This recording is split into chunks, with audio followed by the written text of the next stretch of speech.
예산 얘기, 특검 얘기 그걸 통해서 탄핵 얘기를 통해 가지고 어떻게 보면 이 비상 상황이다 그걸 만들고 싶었을 것 같은데 그건 다 이제 헌재에서 우리가 보듯이 말도 안 되는 상황이 지금 네. 벌어지고 있는 거 아니겠습니까? 거짓말을 그렇게 해야 되고 어떻게 아. 그렇게 거짓말을 하는지 모르겠어요. 속마음으로는 우리가 미웠던 거죠. 그래서 자기가 국회에 왔는데 쳐다도 안 보고 박수도 안 쳐주고. 박수도 안 쳐주고 박수를 안 쳐준 이유가 있었잖아요. 네. 민주당사 뭐 압수수색도 하고 막. 예, 민주당사 압수수색하고 미국에 가갖고 예.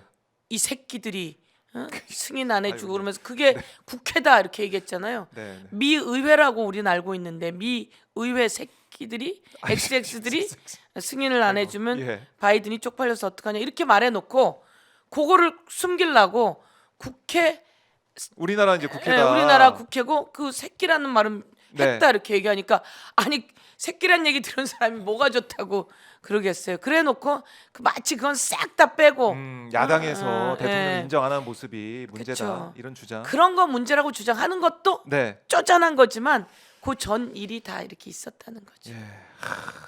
잘못 뽑았어요 대통령.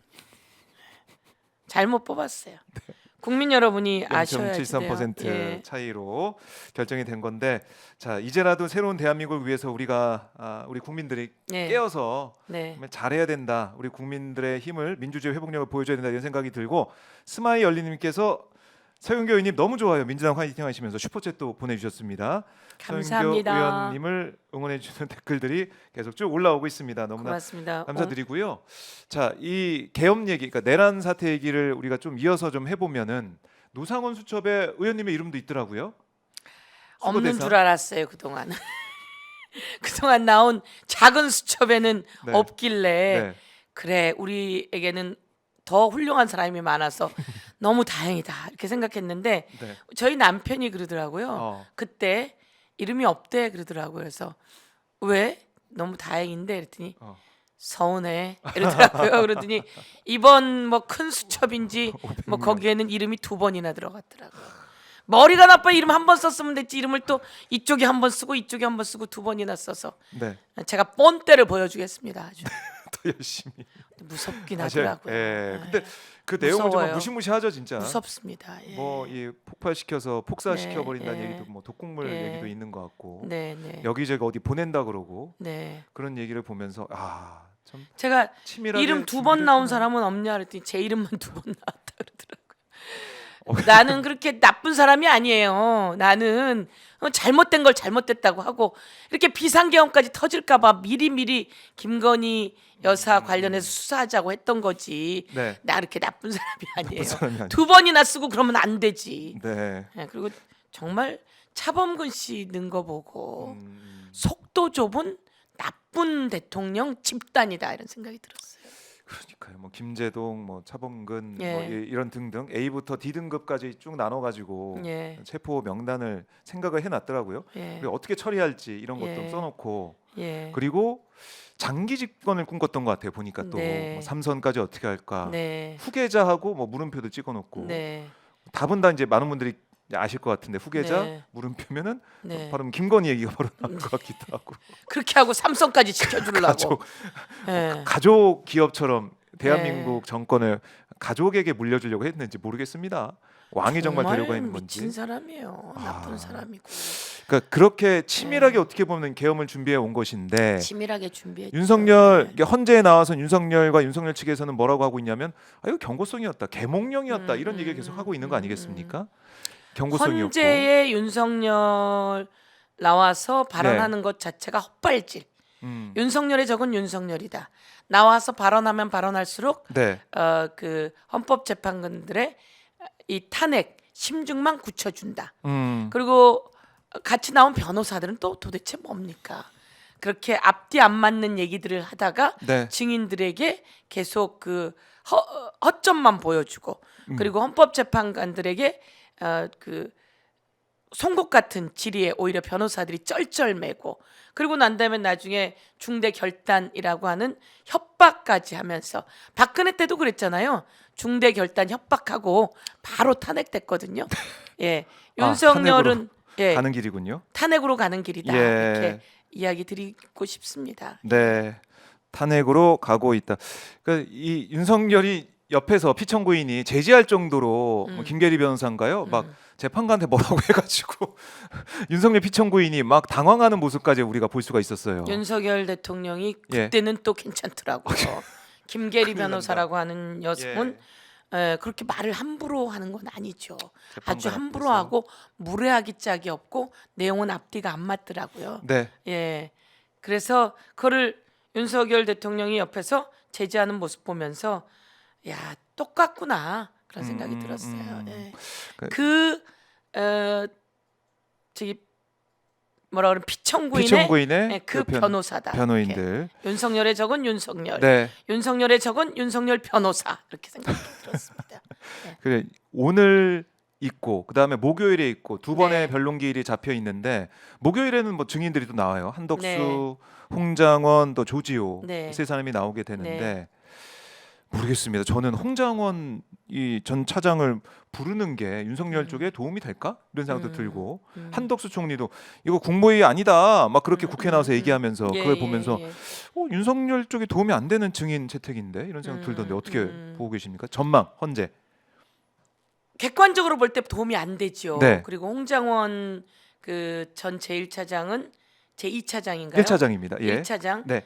마음이 굳어졌어요. 음. 더 단단해졌어요. 그런데 이건 우리가 보는 시각이고 음. 윤석열 쪽에서 보는 시각은 먹혔단 말이에요. 자기가 네. 생각하기에 먹혔다고 생각하는 거예요. 조태용이 조태용. 미국 갔다고 생각해서 내가 너한테 전화한 거는 잘하라고 한 전화지.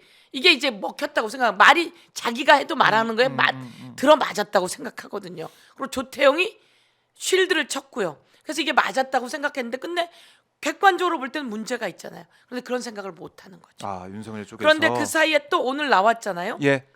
윤석열이 그 누굽니까? 홍장원하고 통화했던 10시 53분. 그리고 홍장원과 여인영이 통화한 11시 6분. 그 사이 그 짧은 시간에 윤석열 대통령이 여인영에게 전화를 두 번이나 했다는 거. 근데 그때 윤석열 대통령이 그런 얘기를 했거든요. 아이 내가 여인영 같은 방첩사령관한테 전화하겠냐? 그럴 수도 없고 내가 홍장원한테 전화했으면 여인영한테 전화하겠지. 근데 내가 여인영한테 전화할 사람이냐? 근데 이게 벌써 윤석열 쪽에서 요청한 네. 통신 내역 안에 이 통화한 내용이 나온 거죠. 그래서 청구인 쪽에서 요청한 증인 아닙니까? 홍장원? 그렇죠. 청구인 쪽에서 요청한 증인처럼 보이게 됐다 이런 생각이 들었습니다. 그렇네요. 이 목요일 진실은 그 절대 숨길 수 없는 것 같습니다. 진실이 드러나고 있고 이제 홍장원 1차장이 사실은 이제 메모까지 직접 들고 나와가지고 네. 아니 자신 있으면 CCTV 초단위로 한번 들여다보고 까보자 이렇게까지 얘기를 하고 있는데 사실은 지난번에 이제 홍장원 전 1차장의 이 증언을 탄핵하기 위해서 나온 조태용 국정원장의 그 발언 뭐 그것도 눈길을 끌었지만 제일 중요한 건 국정원장과 영부인 간의 문자 메시지 이것도 한번 들어보셨습니까? 국정원장하고 영부인이 막 문자 주고받은 적이 있다. 그 예전에 들어보셨어요? 없습니다. 저 처음 들어가지고 국정원장과 영부인이 주고받았다는 얘기를 들어본 적이 없습니다. 그러니까 명태균과의 김건희의 소통을 통해서 공천 개입 의혹이 불거져 있고 계속 가고 있는 것이고 국정원장이라는 사람하고 김건희가 문자를 주고받았다. 이건 참 이상해요. 예. 한동훈한테도 뭐 문자 주고받고 그걸 뭐 익십당해 가지고 뭐 열받았다 그래서 그런 얘기도 그 있지만 문자도 심각했잖아요. 맞아요. 그 문자 내용 자체가 아주 심각했잖아요. 네. 아주 심각한 내용으로 그 당시 국민의힘 당대표 선거에 개입을 한 겁니다. 그 당시 당대표 선거에 개입을 그렇죠. 했고 그 내용이 돌아보면 내가 그러면 사과할까요? 라고 자기가 결정하거나 자기 그 남편한테 물어야지. 그걸 왜 한동훈에게 물어요? 내가 사과할까요? 라고 한동훈이 그 대답을 어떻게 해요? 일십할 수밖에 없거든요. 한동훈이 김건희 여사가 국민 앞에 사과해야 된다는 식으로 얘기를 하니까 네. 사과할까요? 이러고 물어놓고 일십했다고 한동훈을 쳐서 당대표 안 시키려고 했던 거죠. 그렇네요. 마찬가지로 이번도 국정원이 사실 되게 무서운 곳입니다. 위치 추적, 경찰을 이용해서 다 할 수 있는 곳입니다. 그래서 이번에 한동훈부터 잡으려면 네. 한동훈, 이재명 그리고 김건희 여사가 싫어하는 사람들 있잖아요. 그렇죠. 예, 있죠. 쭉 잡으려면 그 저기 위치 추적을 지시를 확실히 내려야 되는데 조지호 경찰청장 정도로는 쉽지 않을 수 있다. 아하. 위에서 내려서 이게 간첩이다라고 방첩사 통해서 내려야 위치 추적이 가능하겠다라고 하는 생각이 있었을 텐데 이걸 홍장원이 아니라 조태용에게도 이야기해야 되겠다라고 했고, 제가 보기엔 조태용한테 했는데 조태용하고 잘 얘기가 안 되니까 네. 홍장원 통해서 한 것 같아요. 아. 대통령은. 그러나 김건희 여사가 조태용에게 또 요구하지 않았을까? 저는 그렇게 생각하는데 아. 이건 우리 추측이고 뭐, 김건희 그치? 여사가 이야기해야죠. 그렇죠. 조사를 해야 되고 수사를 해야 예. 되는 그 영역인데. 아니 뭐 조사하고 수사하기 전에 네. 김건희 여사가 말하세요. 저는 대통령 부인 이런 오해받으면 말해야죠. 이 중요한 시기에. 네. 그지 이 영부인이 국정원한테 연락을 한 게 참 희한하고 또 이 시점에 그 시점이 계엄 있죠. 전날에 예. 2개나 보냈다라는 것은 국정원을 통해서 누굴 잡아오려고 했던 게 그렇습니다. 지금 명확하게 드러나는 예, 상황에서 예, 예. 뭐 어떤 개인적인 부탁을 했을 수도 있을 것 같고, 왜냐하면 그 동안에 김건희 문자를 보면은 뭐 이제 부탁하고 뭐 해달라 그런 요구가 굉장히 많았지 않았습니까? 아닙니다. 여기서 그렇죠? 개인적인 요구를 할 수도 없고요. 어. 개인적인 요구를 해도 웃기는 거죠. 그러니까 그날 그 시간에. 개인적으로 누구를 좀 잡아달라라는 요구를 아, 했지 그렇지. 않았을까 그런 생각도 좀 들고. 네. 그러니까 이 김건희라는 존재가 그동안 우리가 봐왔듯이 이명수 기자랑 통화할 때 그랬잖아요. 네. 내가 권력을 잡으면은 뭐 네. 이제 가만히 안 둘 거다 이런 네, 식으로 네, 얘기했지 않습니까? 네. 그래서 그런 차원의 생각을 계속 가지고 있으면서 국정원장한테도 문자를 보내가지고 뭔가 이거 해 이런 얘기를 하지 않았을까? 그렇습니다. 그런 얘기도 많이 나오고 그래서 있어요. 수사를 통해 밝혔는데 이런 얘기도 할 필요가 없어요. 네. 그냥 얘기하세요. 음, 그렇잖아요. 어제 명태균 씨가 김상민 공천해 달라고 김건희 여사가 전화를 해서 이야기했다 하면서 강혜경은 어차피 컷오프고 네. 그다음에 김종량은 문재인 정부의 부역한 자다라고 하는 구체적인 이야기를 하면서 네. 그 내가 박한수 통해서 전화했다라고 얘기한 내용이 나왔잖아요. 아니, 그랬으니까 얘기하세요. 이거 수사하라 마라 이거는 수사는 그 다음이고 네. 바로 지금 얘기하세요.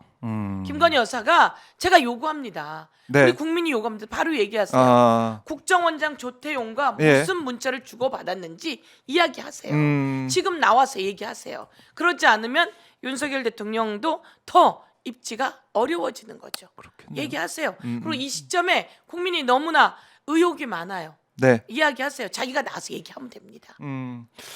그래서 지금 보면은 김건희 뭐 출국 금지 시켜야 된다 이런 얘기도 계속 나오고 있는 것이 뭐 이제 김건희 망명서 이런 것도 인터넷에 회자가 되고 있긴 하던데, 이 조사가 계속 안 되다 보니까 이러다가 조사 못하는 상황까지 가는 게 아니냐, 이걸 조사를 피한 움직임이 또 있는 게 아니냐 이런 우려까지 있는 거 아니겠습니까? 네. 윤석열 출국 금지 시켜야 된다. 우리가 얘기했었어요. 네, 법사위에서 출국 금지 시켰냐 그랬더니 법무부가 아직 출국 금지 요청 들어온 게 없습니다 그랬어요. 근데 윤석열을 출국 금지 시킬 수 있는 곳은 공수처였어요. 그래서 공수처에다가 시켰냐 맞아요. 물었는데 어떻든 나중에 법무부가 네. 출국 금지 시켰습니다라고 된 거예요. 그러니까 수사하고 있는 기관에서 출국 금지를 요청해야 합니다. 마찬가지로 김건희 여사 관련해서 이렇게 많은 게 나온다면 네. 그 수사 기관이 출국 금지를 요청해야 합니다. 그래서 검찰에서 해야겠네요. 창원지검 예. 그리고 중앙지검 검찰이 출국 금지를 요청해야 합니다. 예. 그게 어떻게 보면 요청하세요. 수사의 ABC 아닙니까? 수사의 ABC죠. 압수수색하고 네. 증거 확보하고 네. 또 이 도망갈 수도 있으니까 네. 출국금지 신청하고, 네. 그게 안 되고 있어서. 수사의 ABC죠. 예. 수사 ABC인데 누구만 수사 ABC가 안 적용되고 있는 거죠. 그래서 불평등한 겁니다. 헌법에는 헌법 제11조 네. 대한민국의 국민은 모두 다 평등하다. 그런데 그 김건희 여사의 수사 과정은 평등하지 않다. 황제 의전을 받고 수사를 했다. 황제 김건희입니다. 이런 것이 평등하지 못한 겁니다. 이게 또 하나의 탄핵의 사유인 거죠.